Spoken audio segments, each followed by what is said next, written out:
So today we are going to discuss making of the Indian Constitution was a difficult task. In the previous slides we had discussed what is Constitution, and we had also discussed the Constitution, how the Constitution of the South Africa was made. And today we are going to discuss the making of the Indian Constitution, why the Indian Constitution or making of the Indian Constitution was a difficult task. So let's discuss it further. Like we had discussed earlier that our country is a diversified country. Diversified means variety. Variety in the sense of culture, religion, gender, language, status, each and everything. So for making the constitution of a diversified country like India, it was a very difficult task.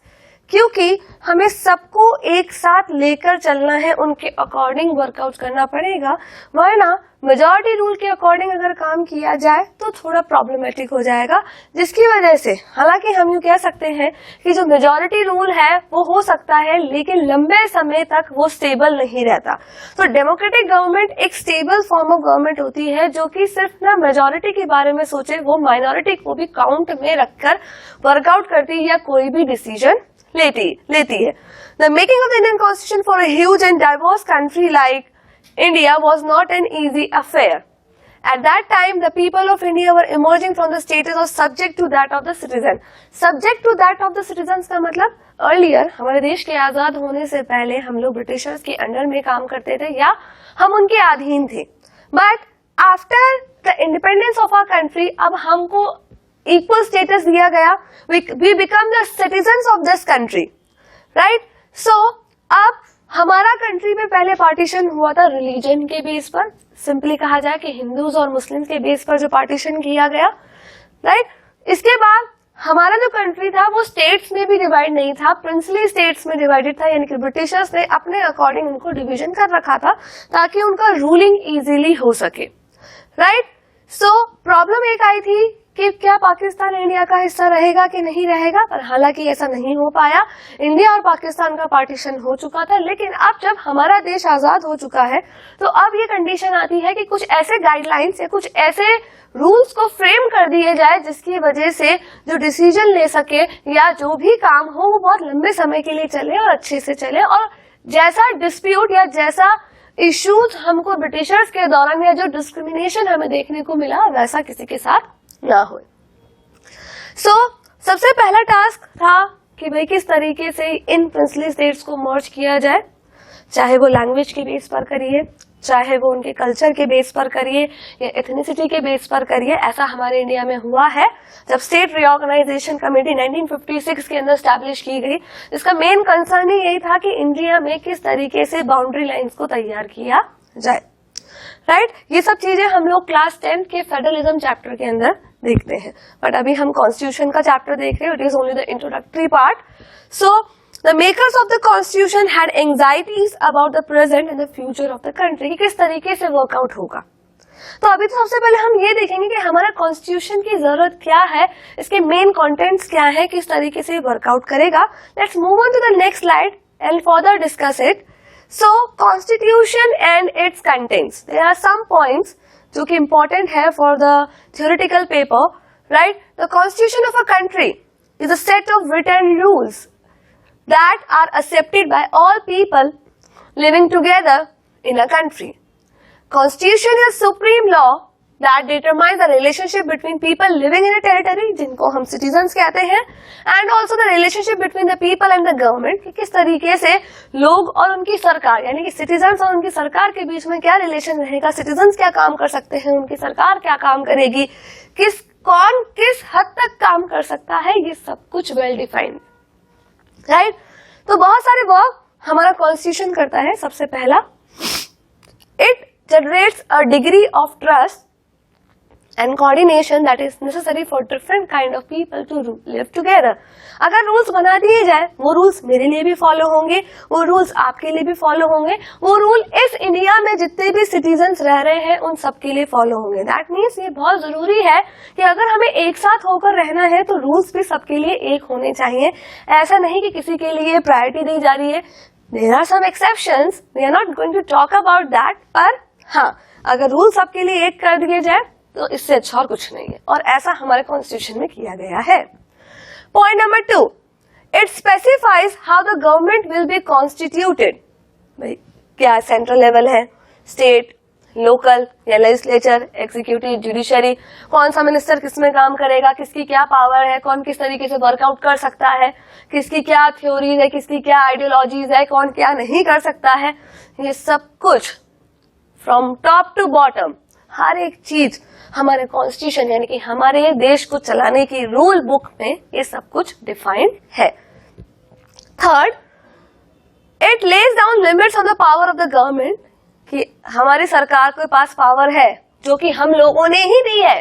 Democratic government का मतलब क्या होता है? अगर मैं Ibrahim Lincoln की definition बोलूं, of the people, for the people and by the people, यानी कि हम लोगों से, हम लोगों के द्वारा और हमारे लिए ही. राइट?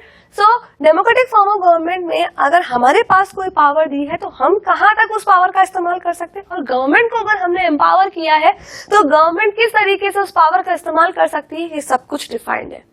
हालांकि अगर ये सब चीजें लिखी ना हो तो रूल्स तोड़ना बहुत आसान है. राइट? फोर्थ, कि आप क्या चाहते हैं, किस तरह की सोसाइटी को डेवलप करना चाहते हैं, वो भी आपके कॉन्स्टिट्यूशन के अंदर डिफाइन है. Right? Now, the most important line, all countries that have constitutions are not necessarily democratic. Rules सब कंट्री में होते हैं पर ये जरूरी नहीं है उसको सबके लिए फॉलो किया जाए. लेकिन वो देश जो कि डेमोक्रेट है, वो सब देश क्या है, उनमें कॉन्स्टिट्यूशन होता ही है. तो वाइस वर्सा नहीं चलता. तो ये बहुत इंपॉर्टेंट टॉपिक है जो हमारे लिखने के पॉइंट ऑफ व्यू से भी आता है. Let's discuss this further in the next slide. So, south Africa का और इंडिया का जो कॉन्स्टिट्यूशन था, किस तरीके से हमने हमारी कॉन्स्टिट्यूशन की फ्रेमिंग करी, ड्राफ्टिंग करी, कौन कौन लोग इसके अंदर इन्वॉल्व थे, क्या दिक्कतें उन्होंने फेस करी, ये हमें इसके अंदर देखना है. So, जिस तरीके से साउथ अफ्रीका का कॉन्स्टिट्यूशन बना, हमारे कॉन्स्टिट्यूशन उसके जैसा तो नहीं बना, पर हमने भी बहुत सारे स्ट्रगल्स फेस किए हैं एक डाइवर्सिफाइड देश के लिए कॉन्स्टिट्यूशन को बनाने में. पहली बात कि साउथ अफ्रीका के लोग डिफाइंड थे कि हम क्या चाहते हैं. हमारे यहाँ पर ऐसा नहीं था. अलग अलग कल्चर के लोग हैं, अलग अलग रिलीजन के लोग हैं, लोग कोई क्या चाहता है, कोई क्या चाहता है. ठीक है, लेकिन हाँ, वो यूनिटी वाली फीलिंग कब आई, जब हमने हमारे देश की आजादी की लड़ाई लड़ी. That is the struggle for our independence. Right? Now, our national movement was not merely a struggle against a foreign rule. It was a struggle to rejuvenate our country and to transform our society and politics. ये लड़ाई सिर्फ हमारे देश को आजादी दिलाने के लिए नहीं थी, जबकि उसको एक नया प्लेटफॉर्म, उसको वापस से रीग्रो करने की लड़ाई थी. Right? There were sharp differences of opinion within the freedom struggle about the path India should take. अलग लोगों के अलग अलग आइडियोलॉजीज, कोई लड़के करना चाहता था, कोई चुपचाप रहकर करना चाहता था. सबके अपने अपने पॉइंट ऑफ व्यूज थे हमारे देश को इंडिपेंडेंट या इंडिपेंडेंस दिलाने के लिए. लेकिन कुछ कॉमन आइडियाज को एक्सेप्ट किया गया, कुछ ग्रुप ऑफ पीपल ने मिलकर कि अब इसके ऊपर वर्कआउट किया जाएगा एंड उसके अकॉर्डिंग हम एक इंडिपेंडेंट देश का या इंडिपेंडेंट इंडिया का कॉन्स्टिट्यूशन की फ्रेमिंग कर पाएंगे. Let's discuss it further in the next slide. So factors contributing, हमारे कॉन्स्टिट्यूशन को बनाने में कौन कौन लोग इन्वॉल्व थे, बहुत इंपॉर्टेंट है. इन 1928 Motilal Nehru and 8 other Congress leaders drafted a constitution, यानी कि उन्होंने तैयार किया कि क्या क्या, एक कच्चा यूं कह सकते डॉक्यूमेंट तैयार करा कि किस तरीके से हमें एक इंडिपेंडेंट इंडिया का रूल बुक तैयार करना है. और कराची सेशन आईएनसी, जो सबसे ओल्डेस्ट पार्टी है, जिसका फॉर्मेशन हुआ था 1885 बाय A.O. ह्यूमे. सो उन लोगों, वो जो पार्टी थी आईएनसी, उसने मिलकर कराची सेशन के अंदर 1931 में उन्होंने बोला कि एक इंडिपेंडेंट इंडिया का कॉन्स्टिट्यूशन कैसा दिखना चाहिए. Right? The familiarity with the political institutions of colonial rule also helped develop an agreement over the institutional design. और we can say कि एक शब्द बोलना चाहूंगी, हमारे कॉन्स्टिट्यूशन को बैग ऑफ बोरोइंग्स बोला जाता है. Why? हमारे कॉन्स्टिट्यूशन में बहुत सारे मॉडल्स फॉलो करते हैं। चलिए मैं आपकी क्लास 9th से रिलेट करती हूँ एक टॉपिक को। हमने हिस्ट्री के अंदर फर्स्ट चैप्टर पढ़ा था फ्रेंच रेवोल्यूशन, जिसके अंदर हमने एक मॉडल फॉलो किया था या पढ़ा था, the model of the legislature, executive and judiciary which was followed in France. The same model was followed in the independent country of India। हालांकि थोड़े फेरबदल किए गए, लेकिन वो मॉडल हमने फॉलो किया। ऐसे ही कहीं से हमने फंडामेंटल राइट्स लिए, कहीं से हमने प्रेसिडेंट के इलेक्शन का प्रोसीजर लिया, कहीं से हम लोगों ने डायरेक्टिव प्रिंसिपल्स को फॉलो किया। So that's why our constitution is called bag of borrowings, right now. So हमारे यहाँ पर जब कॉलोनियल पीपल रूल करते थे, उन्होंने हालांकि हमारे साथ कुछ अच्छा तो नहीं करा, लेकिन हम लोगों को उनसे बहुत कुछ सीखने को मिला। जिस तरीके से वो लोग एडमिनिस्ट्रेशन करते थे, वो एडमिनिस्ट्रेशन के कुछ पॉइंट्स को हमने फॉलो करा और अपने इंडिपेंडेंट देश की कॉन्स्टिट्यूशन की ड्राफ्टिंग करी।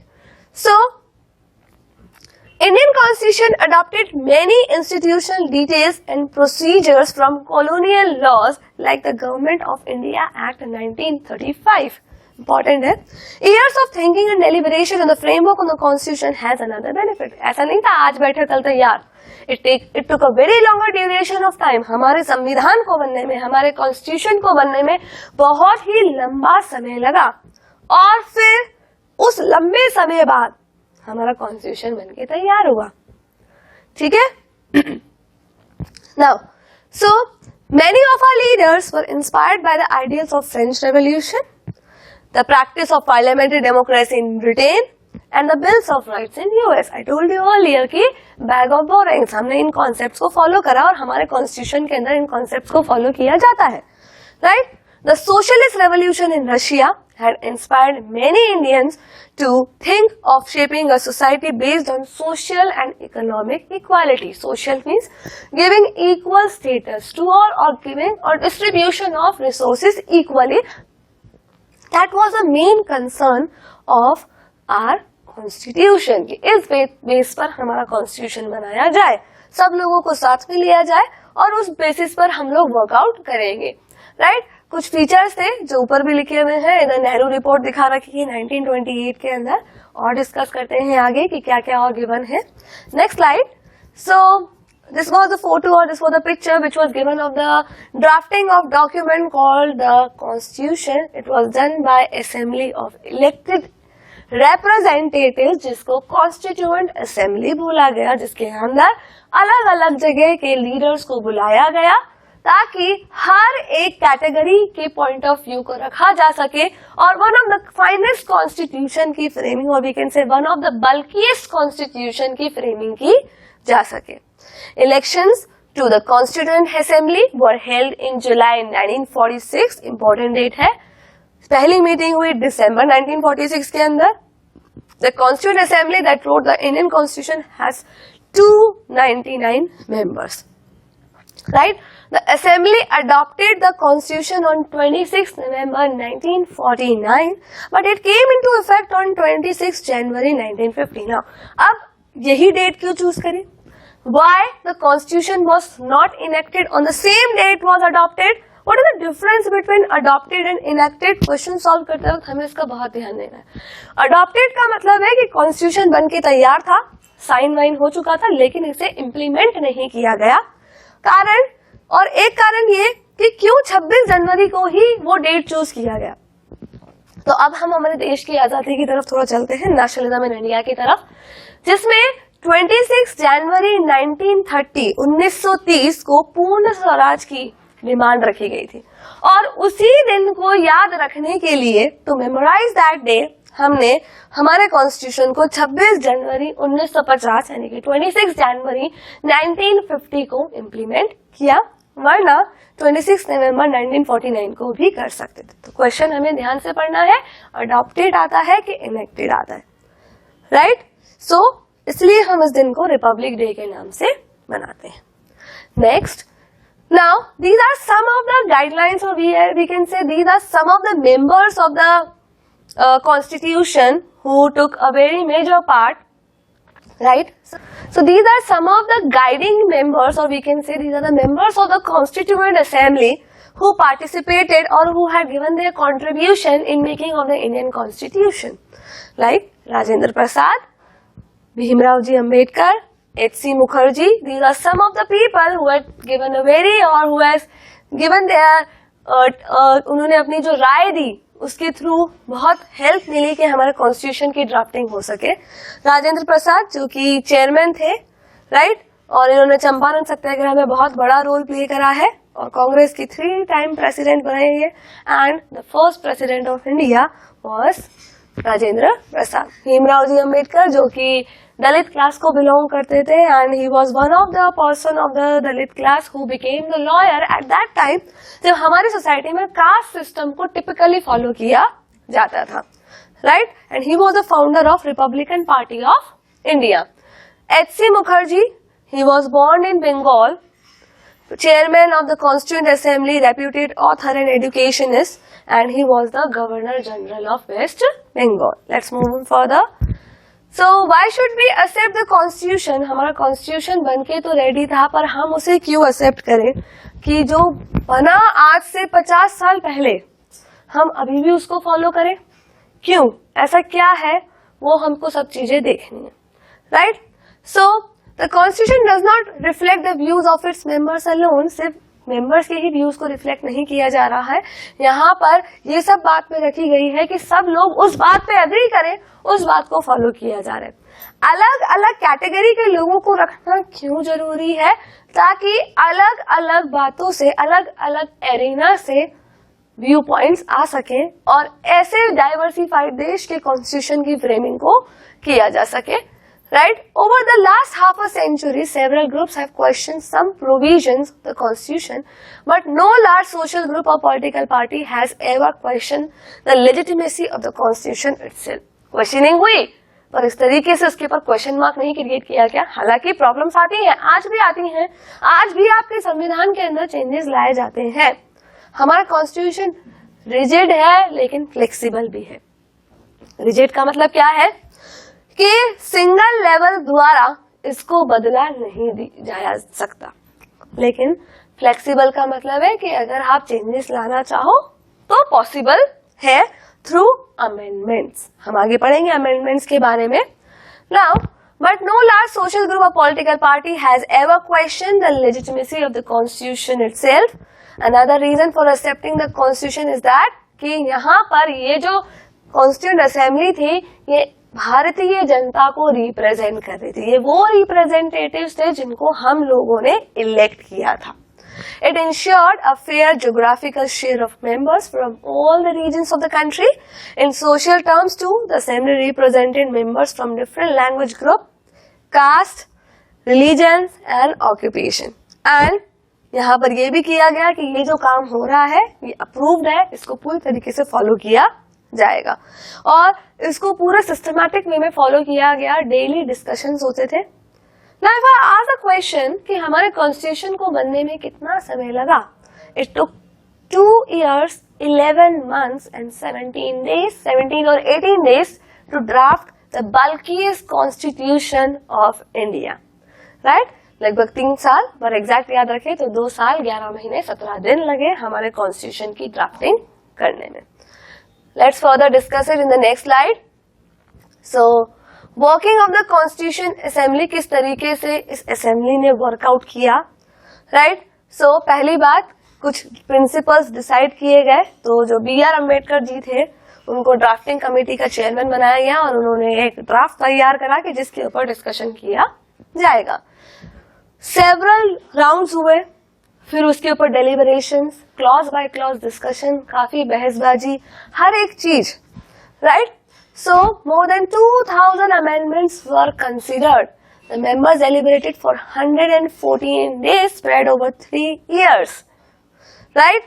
हर डॉक्यूमेंट को प्रेजेंट किया गया, हर चीज को असेंबली के अंदर डिस्कशन किया गया, राइट. और ये सब जो बातें हुई, जो कॉन्वर्सेशन कॉन्स्टिट्यूएंट असेंबली के अंदर हुआ, उस पूरे कॉन्वर्सेशन को रिकॉर्ड किया गया है, राइट. और इसको बोला गया कॉन्स्टिट्यूएंट असेंबली डिबेट्स, जो कि 12 बल्कि वॉल्यूम में बनके तैयार है, right. Next, to the next one. These are some again the guiding principles like Baldev Singh, Jawaharlal Nehru, Sarojini Naidu.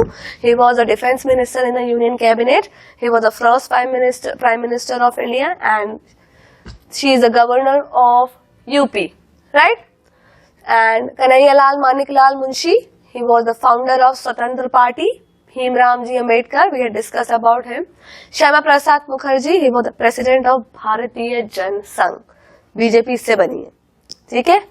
Next, so guiding values of the Indian constitution, जो गांधी जी ने कुछ प्रोमिसेस करे थे कि मैं कैसा देश बनाना चाहता हूँ. उन्होंने अपनी एक मैगजीन की 1931 में अपनी मैगजीन यंग इंडिया के अंदर लिखा था. उन्होंने ये बोला कि हमारा कॉन्स्टिट्यूशन किस तरीके से बनना चाहिए, ठीक है. और उसने ये तक बोला कि मैं ऐसा कॉन्स्टिट्यूशन चाहता हूं कि वो हमारे देश को या हमारे भारत को या हमारे भारतीय नागरिक को हर चीज से बाहर निकाल सके, हमें रेस्पेक्ट मिले यहाँ पर, ठीक है. यानी कि मैं ऐसा देश बनाना चाहता हूं जहां पर एक गरीब से गरीब इंसान भी अपनी बात को प्रेजेंट कर सके, right. An India in which there shall be no high class and low class of people, an India in which all communities shall live in perfect harmony.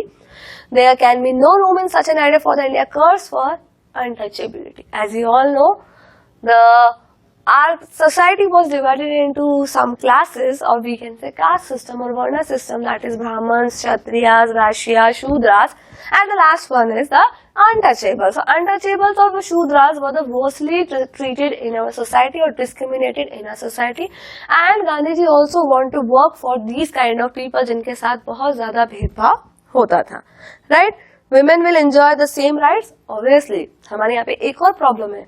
Women, status of men, or we can say status of women is not equals to that of the status of men. Women were again discriminated because they are the women. Or we can say gender discrimination also prevail in our society. वो आज के समय में भी होता है, हालांकि कम हो गया है पहले कंपैरिजन में, लेकिन आज भी हमें देखने को मिलता है, right?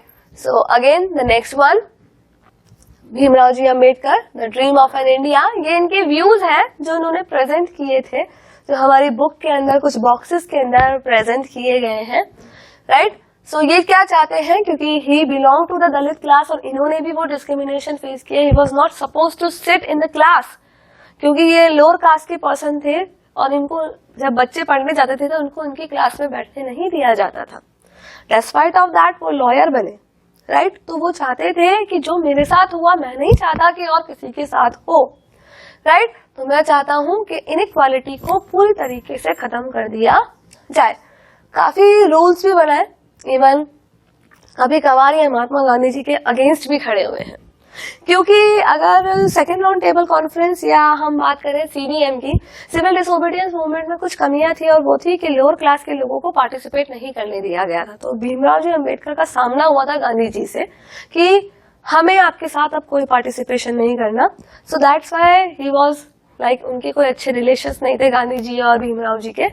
In his concluding speech of constituent assembly he stated his anxiety very clearly. 26 January 1950, we are going to enter a life of contradiction. In the politics we will have equality, and in social and economy we will have inequality. Politics में अगर आपको देखा जाए तो equality है, लेकिन असली life में देखो तो हम अभी भी वही फेस करेंगे, right? In politics we will be recognizing the principle of one man one vote, one person one vote one value. ये हमारे यहाँ पे फॉलो किया जाता है, आज भी होता है, right? लेकिन हम अगर सोशल और इकोनॉमिक स्ट्रक्चर की देखें तो वो हमें नहीं मिलेगा. How long shall we continue to live this life of contradictions?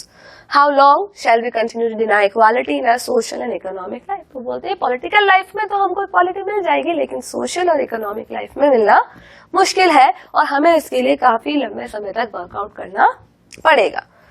Next, सो जवाहरलाल नेहरू की सबसे famous speech, tourist with destiny, ठीक है.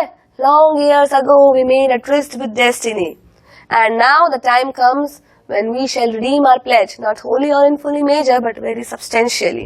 At the stroke of the midnight hour, when the world sleep, India will awake to life and freedom. The most famous line of Jawaharlal Nehru जब उनकी speech थी, tryst with destiny. A moment comes, which comes but rarely in history, when we step out from the old to the new. ये वो समय है जब हम एक नया सवेरा देखेंगे, right? When an age ends and when the soul of a nation long suppressed finds utterance, यानी कि अब हम बोल सकते हैं, right? It is fitting that at this solemn moment we take the pledge of dedication to the service of India and her people and to the still larger cause of humanity. Next, अभी और continue करेंगे इसको. उन्हीं के ही कुछ speech के lines हैं. Freedom and power bring responsibility. If I'm giving you some power, if I'm giving you freedom, that means you have to use that freedom in a very responsible way. The responsibility rests upon this assembly, यानी कि जो हमने constituent assembly की drafting करी वो उस तरीके से काम करेगी. A sovereign body representing the sovereign people of India. अब sovereign word आया ही है तो उसको क्लियर कर लेते हैं. Sovereign का मतलब है free from external control. अब हम पर कोई बाहर का देश, जैसे ब्रिटिशर्स हमारे इंडिया में आके रूल करके चले गए, अब ये पॉसिबल नहीं है.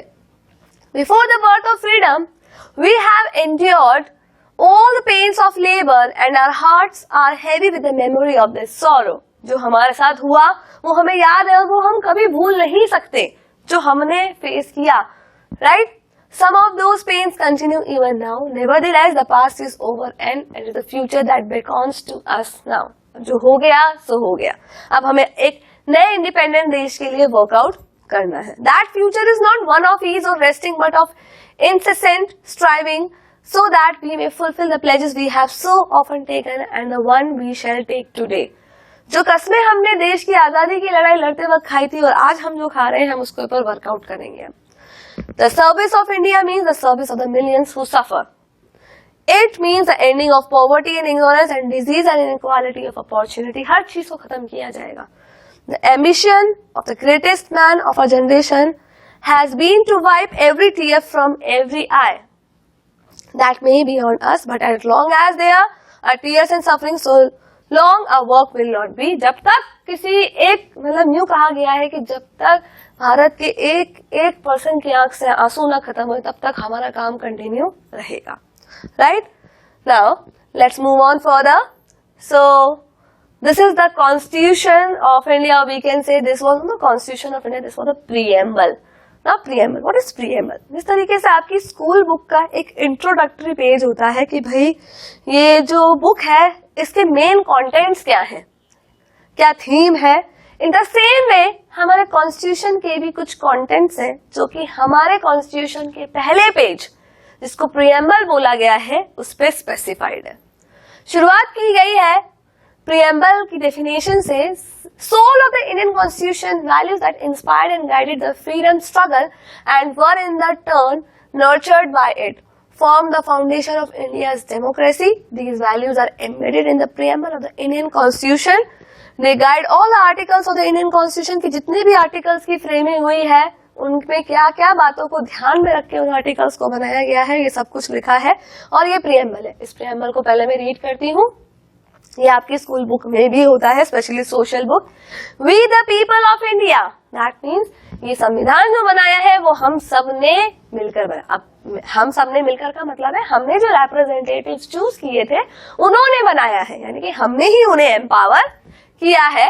Having solemnly resolve India into a sovereign democratic republic and to secure to all its citizens justice, liberty, equality, fraternity. Now the line जो मैंने पहले भी डिस्कस करी थी.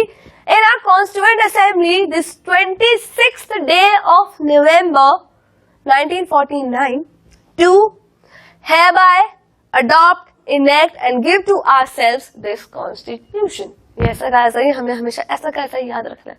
अब हम हर एक वर्ड को डिटेल में एक्सप्लेन करेंगे किस तरीके से हर वर्ड का मतलब यहाँ पर रखा गया है. Next, so we the people of India, that means we had discussed it further कि ये हमने मिलकर बनाया है. ये ऐसा नहीं है किसी राजा ने या किसी बाहर के पर्सन ने आके हमें हैंड ओवर कर दिया कि आप फॉलो करो. No, 2 years 11 months 18 days, around 3 years का समय लगा हमें ड्राफ्टिंग करने में. राइट, तो सोवरेन आप हमारे इंटरनल और एक्सटर्नल मैटर्स में कोई भी दखल अंदाजी नहीं दिखा सकता जैसे ब्रिटिशर्स ने दिखाई थी. दैट इज सिंपल वर्ड्स में बोला जाए फ्री फ्रॉम एक्सटर्नल कंट्रोल. अब किसी की भी अथॉरिटी नहीं है कि मेरे देश पर आके हमारे देश पर आके कंट्रोल कर ले. राइट, सोशलिस्ट, सोशलिस्ट का मतलब आते ही हमें समझ लेना equal distribution of the resources. Wealth is generated socially and should be shared equally by society. Government should regulate the ownership of land and industry to reduce socio-economic inequalities. Secular, right to freedom of religion अगर याद करो आपका one of the fundamental right, यानी कि यहाँ पर हर religion को equal respect दिया जाता है. हमारा कोई नेशनल रिलीजन नहीं है, ये बात हमेशा याद रखना. ना ही हमारी कोई नेशनल लैंग्वेज है, राइट. नेशनल एनिमल सुना होगा, नेशनल ट्री सुना होगा, नेशनल बर्ड सुना होगा, लेकिन ना ही हमारी नेशनल लैंग्वेज है, ना ही हमारा नेशनल रिलीजन है. क्योंकि अगर ऐसा कर देते हैं तो बहुत प्रॉब्लम हो जाएगी. क्यों नहीं कर सकते? क्योंकि इंडिया एक डाइवर्सिफाइड देश है, राइट. सो सेक्युलर यानी कि सब रिलीजन को हमारी सरकार या हमारे कॉन्स्टिट्यूशन के अंदर इक्वल रेस्पेक्ट दिया गया है. डेमोक्रेटिक, जहां पर लोगों के पास राइट्स हैं, जहां पर अपने रूलर्स को वो इलेक्ट करते हैं और वो रूलर्स अकाउंटेबल है. अकाउंटेबल का मतलब है वो जो भी काम कर रहे हैं वो उसके लिए आंसरेबल है. रिपब्लिक और डेमोक्रेटिक की डेफिनेशन को बहुत अच्छे से याद रखना है. रिपब्लिक का मतलब है कि हमारा जो हेड है वो एक इलेक्टेड पर्सन है. कोई हेरिडिटरी रूल हमारे यहाँ पर नहीं चलता कि भाई अगर नरेंद्र मोदी जी चले जाते हैं तो उनके बाद कोई और आता है, या रामनाथ कोविंद जी जाते हैं तो उनके बाद कोई और आता है. ऐसा नहीं है हमारे यहाँ. इलेक्शन होगा, there was a particular procedure for that, right. Next, move on to the next one.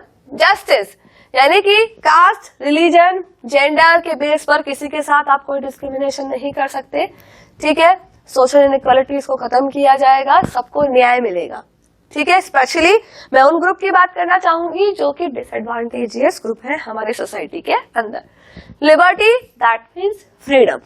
आपको पूरा अधिकार है अपने व्यूज को एक्सप्रेस करने का, कहीं भी घूमने का, ठीक है. सो आप अपने थॉट्स को, अपने व्यूज को एक्सप्रेस कर सकते हैं, लेकिन हर चीज के साथ एक कंडीशन होती है कि ऐसे कोई शब्द ना बोलें जिससे देश की यूनिटी, इंटीग्रिटी या सोवरेनिटी पे कोई फर्क पड़े.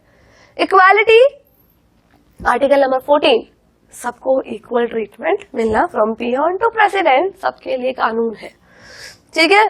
फ्रेटर्निटी, भाईचारा, और इंग्लिश में बोले ब्रदरहुड. हम सबको एक साथ मिलकर रहना है. ऐसा नहीं समझना कि मैं ऊंचा हूं और ये इंफीरियर है, मैं सुपीरियर हूं, ये इंफीरियर है, जिसकी वजह से प्रॉब्लम्स क्रिएट होगी. ये हमारे कॉन्स्टिट्यूशन के या प्रीएम्बल के जो वर्ड्स थे वो मैंने एक्सप्लेन करे. Now let's move on to the next slide. That was somehow the last topic of the chapter, institutional design. Now अब हमारे देश को चलाने के लिए एक प्रोसीजर फॉलो किया जाता है, या हमारे देश को जो लोग चलाते हैं उसके लिए एक प्रोसीजर है जिसके ऊपर वो वर्कआउट करते हैं, ठीक है. किसके पास क्या पावर है, कौन क्या डिसीजन लेगा, किसको कहाँ से टैक्स मिलेगा, किस टाइप का टैक्स मिलेगा, कौन किसको ग्रांट्स प्रोवाइड करेगा, कौन किस में काम में बोल सकता है, नहीं बोल सकता, सब कुछ लिखा हुआ है, सब कुछ डिफाइंड है, राइट. तो इवन ये तक भी ध्यान रखा गया है कि आपको इस तरीके से काम करना है कि लोगों के अधिकारों का वायलेशन ना हो, right. Let's move on to the next one. So constitutional amendments of India. Constitution बहुत ही बड़ा डॉक्यूमेंट है, तो इसको अपडेट करने की बहुत जरूरत है क्योंकि समय समय के साथ काफी ज्यादा चेंजेस आते हैं, ठीक है. और जिन्होंने हमारे कॉन्स्टिट्यूशन की ड्राफ्टिंग या क्राफ्टिंग करी है उन्होंने भी इस बात को समझा है कि सोसाइटीज में चेंज जरूरी है, जिसके अकॉर्डिंग हमें वर्कआउट करना है, ठीक है. और इन सब को करने के लिए, इन चेंजेस को करने के लिए अमेंडमेंट्स के थ्रू ये सारे काम किए जाते हैं. So at the end in this chapter what we had discussed, that rewind it. First we had discussed the story of how the constitution of South Africa was made. Next we had discussed the contents of the constitution, and we had discussed the why do we need the constitution, and then the path, and then the guiding values, and then the preamble, जिसमें मैंने बहुत सारे words आप लोगों को present करे. और उसके बाद हमने वो चीज देखी जिसमें ये बताया गया कि किस तरीके से हमारा जो कॉन्स्टिट्यूशन बना या उसके अंदर अगर कोई बदलाव लाने हो तो वो किस तरह लाए जा सकते हैं. So thank you so much.